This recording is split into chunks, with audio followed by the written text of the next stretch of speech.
শুরু হলো ইরানের বন্দর অবরোধ। তেলের বাজারে রহস্যময় নীরবতা। ট্রাম্প কি তবে পিছু হটছেন? আসসালামু আলাইকুম। বিশ্ব রাজনীতিতে এক টানটান উত্তেজনা। রয়টার্সের সর্বশেষ খবর অনুযায়ী ডোনাল্ড ট্রাম্পের নির্দেশ মেনে মার্কিন নৌবাহিনী অবশেষে ইরানের বন্দরগুলোতে অবরোধ শুরু করেছে। কিন্তু অবাক করা বিষয় হল, যেখানে তেলের দাম আকাশচুম্বী হওয়ার কথা ছিল, সেখানে আজ তেলের বাজারে এক রহস্যময় স্থিতিশীলতা দেখা যাচ্ছে। কেন বিশ্ববাজার এমন শান্ত? তবে কি পর্দার আড়ালে নতুন কোনো আলোচনার সমীকরণ তৈরি হচ্ছে? আজ আমরা দেখব অবরোধের প্রথম দিনের ইনসাইড রিপোর্ট এবং ট্রাম্প প্রশাসনের আসল পরিকল্পনা। মঙ্গলবার সকাল থেকেই পারস্য উপসাগরে মার্কিন রণতরীগুলোর আনাগোনা বেড়েছে। রয়টার্স জানাচ্ছে, ইরানের প্রধান বন্দরগুলোর দিকে যাওয়া তেলের ট্যাঙ্কারগুলোকে নজরদারিতে রাখা হচ্ছে। কিন্তু মজার বিষয় হল, পেন্টাগন থেকে এখনও কোনো চরম উত্তেজনার খবর আসেনি।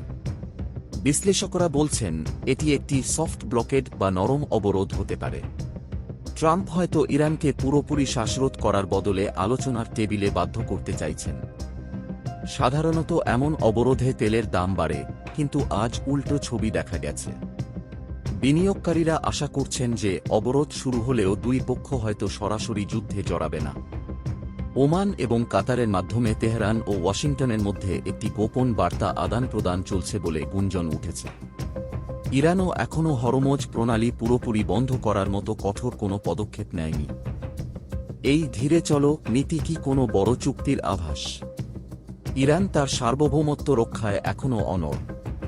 তারা জানিয়েছে, তাদের তেলের জাহাজগুলো যদি নিরাপদ পথ না পায়, তবে হরমোজের পুরো নিয়ন্ত্রণ তারা বুঝে নেবে। তবে চীনের পক্ষ থেকে আমেরিকার ওপর চাপ বাড়ছে যাতে বিশ্ব বাণিজ্য ব্যাহত না হয়।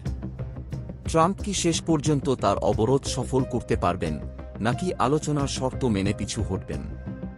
সেটিই এখন দেখার বিষয়।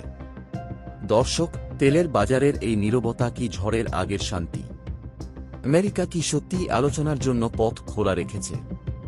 আপনাদের কি মনে হয়, এই সংকটের সমাধান কি যুদ্ধের মাধ্যমে হবে নাকি আলোচনার টেবিলে? কমেন্টে জানান। পরবর্তী আপডেট পেতে আমাদের সাথেই থাকুন।